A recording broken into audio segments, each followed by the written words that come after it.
Watching the United States Air Force spend 32 years and an estimated $677 billion, the largest single weapons procurement program in the history of human civilization,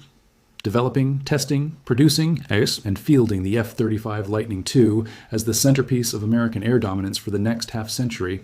and then watching that aircraft fail its most critical operational test, not in a classified war game that can be quietly revised,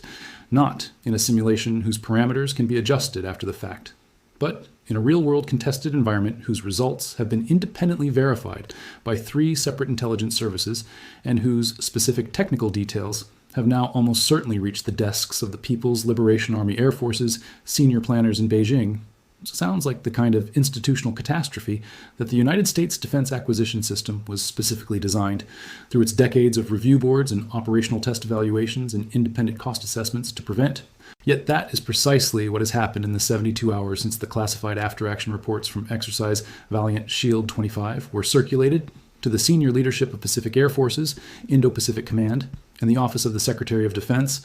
reports that describe with a specific, uncomfortable clarity of documents written by people who understand exactly what the findings mean and are not permitted to soften them, a performance failure in the F-35A's core stealth and sensor fusion architecture so fundamental, so systematic, and so precisely correlated with the specific engagement geometry that China's People's Liberation Army Air Force has been optimizing its long-range radar network to create, that the program offices responsible for the F-35's continued development and the combatant commanders responsible for defending Taiwan, Japan, and South Korea with it are now simultaneously confronting the same devastating question from different directions. Did we spend $677 billion building an aircraft that cannot survive the specific threat environment it was designed to dominate, in the specific region where it was most urgently needed, against the specific adversary whose capabilities defined its requirements? And the answer that the Valiant Shield 25 classified after-action reports are producing, in the specific measured language of operational test evaluation that has no incentive to exaggerate and every institutional incentive to minimize, is closer to yes than any American defense official is ready to say in public. But China's signals intelligence network that was monitoring the exercise does not need an American official to say it in public. It already knows. To understand why the F-35's failure in Exercise Valiant Shield 25 is not merely a developmental setback that can be addressed through software updates and revised tactics, but a strategic watershed event whose consequences will reshape American air power planning in the Pacific for the next decade. And why Xi Jinping's air defense planners, who have spent 15 years designing the specific combination of long-range radar systems, fighter intercept corridors, and integrated air defense network architecture that the Valiant Shield 25 results suggest is more effective against the F-35A than American operational planning had assumed, are this week sitting in their analysis centers in Beijing processing the signals. Intelligence harvest of an exercise that has just validated their most optimistic threat assessments. We need to understand what the F-35 was designed to do, why it was designed to do it in a specific way, and why that specific way contains a vulnerability that American acquisition officials knew existed theoretically, but assessed as manageable in practice, only to discover in Valiant Shield 25 that the practice is not matching the assessment. The F-35A Lightning II was designed around a foundational operational concept that its program architects described as 6th-generation situational awareness in a 5th-generation airframe. The idea that the aircraft's most important capability was not its stealth, not its kinematic performance, and not its weapons capacity, but its sensor fusion architecture, the ability to simultaneously process data from its APG-81 active electronically scanned array radar, its electro-optical targeting system, its distributed aperture system of 6 infrared cameras providing 360-degree spherical situational awareness, its AN/ASQ-2039 electronic warfare system, and the offboard data feeds arriving through the multifunction advanced data link, and to fuse all of this information into a single, coherent, continuously updated tactical picture that would give the F-35A pilot a level of awareness of the battle space around him that no previous aircraft in any nation's inventory had ever provided. The theory was elegant. The pilot would know where every threat was before any threat knew where he was, and an aircraft whose pilot has that specific knowledge advantage can engage from positions and at timing sequences that no adversary can effectively counter. That is the operational logic that justified $677 billion. And that is the operational logic that Exercise Valiant Shield 25 has just demonstrated is failing against the specific radar architecture that China has deployed across its A2/AD zone in the Western Pacific. The specific technical mechanism of the F-35's failure in Valiant Shield 25 must be examined with the precision that the situation demands, because the technical details are not incidental to the strategic panic that is building in the corridors of Pacific Air Force's headquarters at Joint Base Pearl Harbor-Hickam and in the program offices of Lockheed Martin's Fort Worth facility. They are the strategic panic, translated from the language of radar physics into the language of operational consequence. The F-35A's stealth capability is measured by its radar cross-section, the amount of radar energy that bounces back from the aircraft's surface toward the emitting radar. The F-35A's RCS in its most favorable aspect, the front quarter, is assessed by the United States Air Force at approximately 0.001 square meters, comparable to a metal golf ball and approximately 1,000 times smaller than the F-16 it is designed to replace. This front quarter RCS figure is the number that appears in briefing slides, in congressional testimony, and in the promotional materials that Lockheed Martin uses to justify the F-35's per unit cost, which has now reached approximately $110 million for the F-35A variant. What does not appear in those briefing slides, in that congressional testimony, or in those promotional materials, but what does appear in the classified performance specifications that the program office has been aware of since the aircraft's initial low-rate initial production decision, is a different figure. The F-35A's RCS, when illuminated from the side, its lateral RCS, is significantly larger than its front quarter figure, at a level that the program office has categorized as acceptable within the specific threat environment the aircraft was designed to operate against, which was a Soviet-era and early post-Soviet Russian radar architecture, operating primarily at X-band and S-band frequencies, with ground-based systems optimized for head-on engagement geometry. China's A2RAD radar network is not a Soviet-era system. It is not optimized for X-band or S-band frequencies, and it is not designed to engage the F-35 from the head-on geometry that the F-35's front quarter RCS was designed to defeat. China's HQ-9B surface-to-air missile system, which forms the backbone of its long-range area denial capability in the South China Sea and the East China Sea, uses a combined L-band and X-band target acquisition architecture, with the L-band component specifically chosen because L-band radar wavelengths interact with aircraft surfaces at a scale that makes low observable design features significantly less effective than they are against X-band or higher frequency radar illumination. The YLC-8B passive radar system, which China deploys as a network detection layer across its A2AD zone, operates in the UHF band, an even lower frequency than L-band,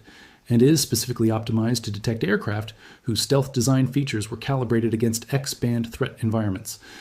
The F-35A's lateral aspect RCS against an L-band or UHF radar illuminating it from the side during the specific ingress geometry that operations in the Western Pacific require, where the aircraft must fly laterally across the radar's field of view for extended periods during the transit from its carrier or land base to the target area, is significantly higher than the front quarter figure in its approved operational specifications. Significantly enough higher that, in Valiant Shield 25, operating against Red Force systems configured to replicate China's actual deployed radar architecture, F-35A aircraft in the strike package were generating detectable returns at ranges that the operational planning had assessed as safe, and were being tracked at those ranges by simulated HQ-9B fire control solutions for periods long enough to generate viable intercept solutions. The aircraft that the program said would be invisible was not invisible in the geometry that matters for the war the program was designed to win. Now we need to examine precisely what happened in Exercise Valiant Shield 25, because the operational details of the exercise reveal a level of systematic, consistent, and reproducible failure that distinguishes this event from the kind of single engagement anomaly that can be explained by specific conditions and dismissed as unrepresentative. Valiant Shield is the United States military's largest annual exercise in the Western Pacific, involving the full range of joint force capabilities in the Indo-Pacific theater. The 2025 iteration, which ran from June 28th through July 8th, incorporated for the first time a fully integrated Red Force construct that replicated not the generic near-peer threat environment of previous exercises, but the specific, documented, geographically referenced capability of the People's Liberation Army in the Western Pacific, using the actual engagement geometry that China's A2AD architecture creates in the specific corridors between Guam and Taiwan and between Okinawa and the Chinese mainland, and the specific electronic order of battle that American intelligence has mapped against China's deployed air defense systems over the past 8 years of persistent collection. The F-35A aircraft of the 18th Wing at Kadena Air Base in Okinawa, which would be the primary strike asset in any Taiwan contingency, flew mission profiles in Valiant Shield 25 designed to replicate the actual routes, altitudes, and timing sequences that they would use in a real Taiwan Strait crisis scenario. Against the Red Force construct that replicated China's actual deployed capability, Those aircraft generated detectable radar returns at ranges that exceeded the planning assumptions by a factor that the after-action report describes as significant and operationally relevant. At the specific operational ranges involved, the detection ranges the Red Force was achieving exceeded the planning assumptions by approximately 40 to 65%. Not 10%, not a rounding error. 40 to 65% beyond the planning assumption. In the mathematics of stealth aviation operations, where the entire mission planning logic depends on the aircraft remaining below detection threshold until it has already released its weapons and begun its egress, a 40 to 65% range extension on the adversary's detection capability does not merely stress the plan, it breaks it. An aircraft detected at 180 kilometers rather than the planned 110 kilometers does not have time to release its weapons before an intercept solution has been generated, communicated to an airborne interceptor, and acted upon. It has been transformed in the specific operational reality of the Western Pacific threat environment from a stealth strike platform into a target.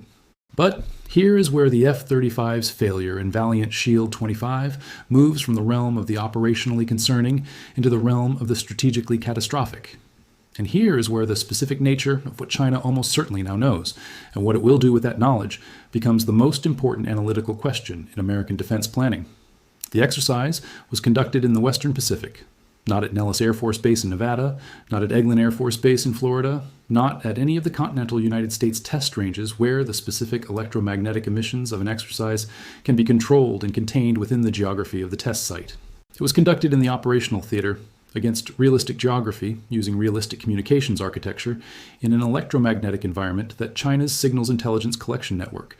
its constellation of ELINT satellites in low Earth orbit, its ground-based listening stations on Hainan Island and in the South China Sea island chain, its signals intelligence ships operating in international waters adjacent to the exercise area, monitors with a comprehensive, continuous, and technically sophisticated collection posture of an intelligence apparatus that has been specifically optimizing its Western Pacific SIGINT architecture for exactly the kind of collection opportunity that Valiant Shield 25 provided. China's signals intelligence collection during Valiant Shield 25 would have captured the specific radar emission signatures of every F-35A operating in the exercise area. It would have captured the specific frequency patterns of the F-35A's APG-81 radar in its operational emission modes. It would have captured the communications traffic of the exercise's command and control architecture that would allow Chinese analysts to correlate specific aircraft positions with specific radar emission patterns and specific mission phases. And it would have captured, most importantly, the specific altitude, airspeed, and heading data of F-35A aircraft at the moments when simulated Red Force radar systems were generating detection returns. Data that, when processed through China's electronic intelligence analysis system, provides a precise empirical measurement of the F-35A's actual RCS performance in operationally representative geometry. China did not need to read the American after-action report. It wrote its own from its own collection in real time, and its version is almost certainly more complete than the American version in the specific dimension that matters most. What the F-35A looks like to Chinese radar systems operating in their actual deployed configuration rather than in the laboratory conditions against which the F-35A's stealth performance was specified. The dilemma that this creates for American air power planning in the Pacific is not merely the dilemma of a weapon system that has underperformed its specifications. That kind of problem, frustrating and expensive as it is, can be addressed through upgrades, through revised tactics, through the procurement of complementary systems that cover the capability gap.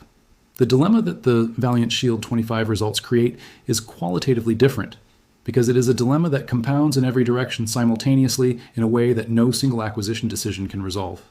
The first dimension of the dilemma is the timeline problem. The F-35 program is not an early-stage development program that can be fundamentally redesigned in response to new threat data. It is a mature production program in which 956 aircraft have been delivered to the United States Air Force, Navy, and Marine Corps, and in which a further 2,456 aircraft are planned for delivery through 2044.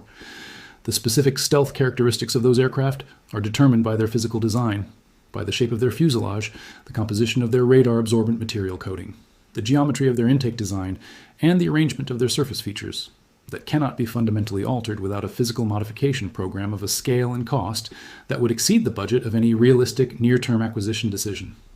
Software updates can improve the F-35's electronic warfare response to detected threats. They cannot change the physics of its radar cross-section against L-band and UHF illumination. The aircraft that flew in Valiant Shield 25 will be the aircraft that flies in a Taiwan contingency. The second dimension of the dilemma is the alliance credibility problem. Japan's Air Self-Defense Force has committed to purchasing 147 F-35A and F-35B aircraft as the primary combat aircraft of its modernized air power. South Korea's Republic of Korea Air Force has ordered 40 F-35A aircraft. Australia's Royal Australian Air Force operates 72 F-35A aircraft. All of these allies made their procurement decisions on the basis of the F-35's advertised capability against the specific threat environment that the Western Pacific contingency planning requires. If the aircraft's actual performance against that threat environment is materially different from what the procurement decisions were based on, the governments that made those decisions face a specific, politically sensitive, and operationally serious problem. They have spent billions of dollars of their defense budgets on an aircraft whose primary threat environment performance is now in question, and they have no affordable, near-term alternative to deploy in its place. The American defense relationship with Japan, South Korea, and Australia, already under stress from the broader questions about American security commitment that the past 2 years of geopolitical turbulence have raised, cannot easily absorb the additional stress of allied governments, concluding that the aircraft they purchased on American assurance is not as capable against the threat they face as American assurance led them to believe. The specific institutional response that the American defense establishment is producing to the Valiant Shield 25 results reveals, with uncomfortable clarity, the specific combination of genuine concern and institutional self-protection that characterizes large American defense acquisition programs when their performance falls below the expectations on which their procurement was justified.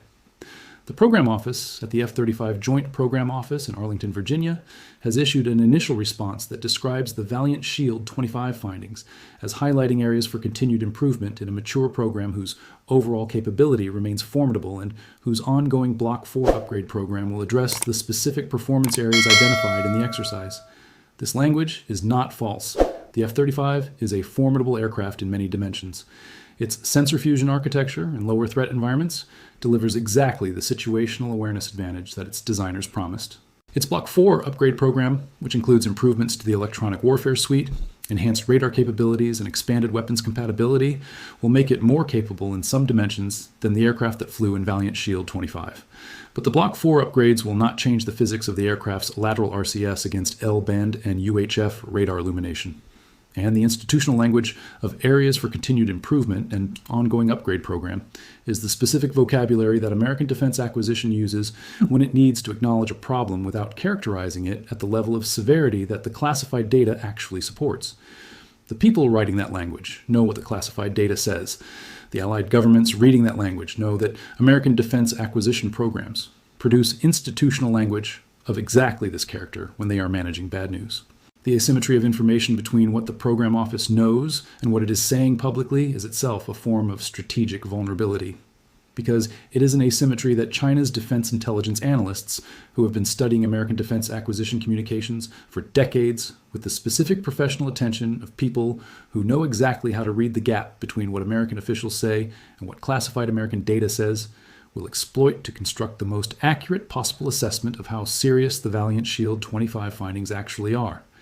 The human dimension of what the Valiant Shield 25 results mean for the pilots who fly the F-35A, and for the families who send them to their cockpits in the knowledge that their aircraft was designed to bring them home alive from the most contested airspace on Earth,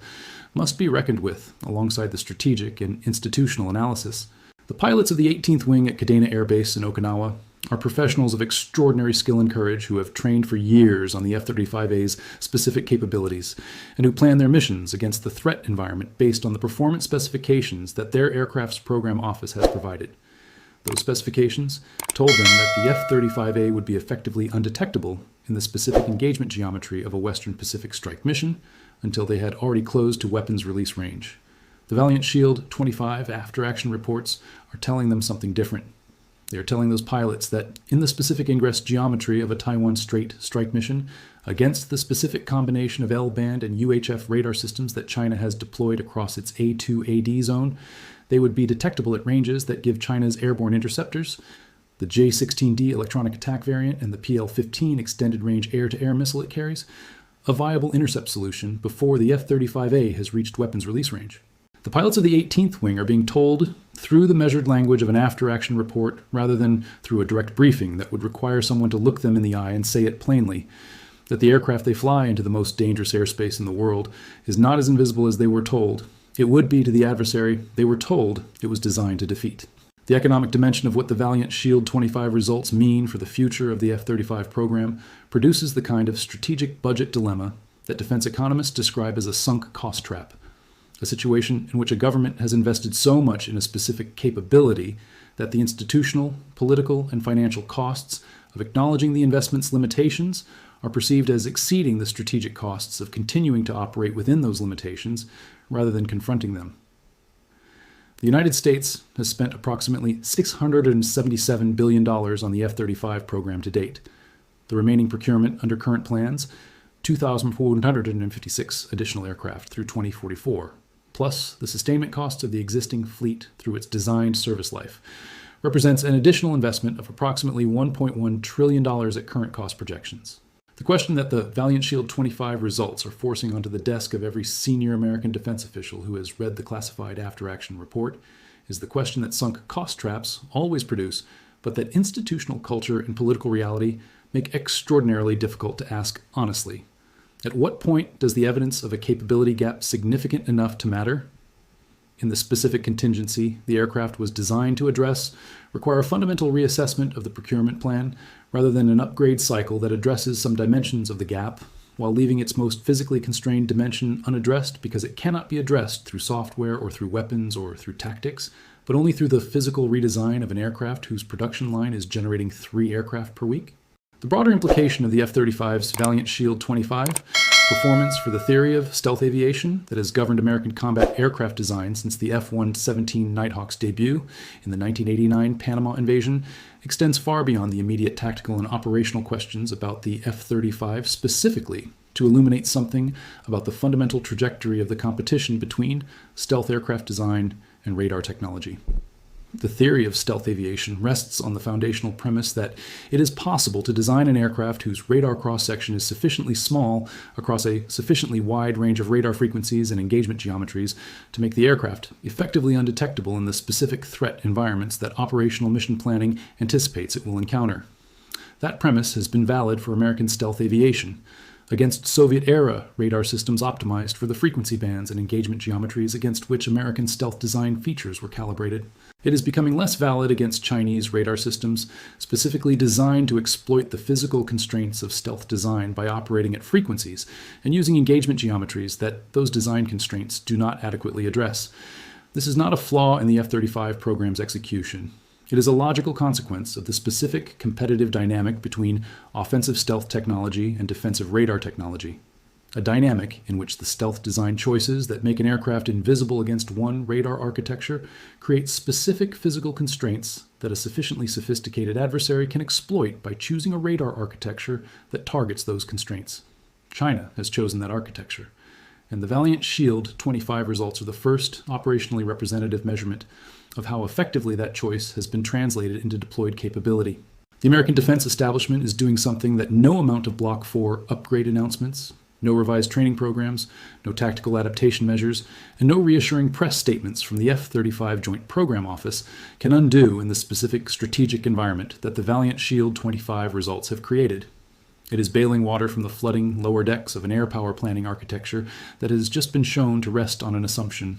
The assumption that the F-35's stealth performance against China's deployed radar network is sufficient to allow the aircraft to operate effectively in the Western Pacific A2-AD zone, whose validity the most rigorous operational test the program has ever undergone, has just called into fundamental question, and pouring that water into the luxury cabin of Acquisition Office press releases that describe continued improvement in a formidable platform. But the ship of American air power planning in the Pacific is not merely listing.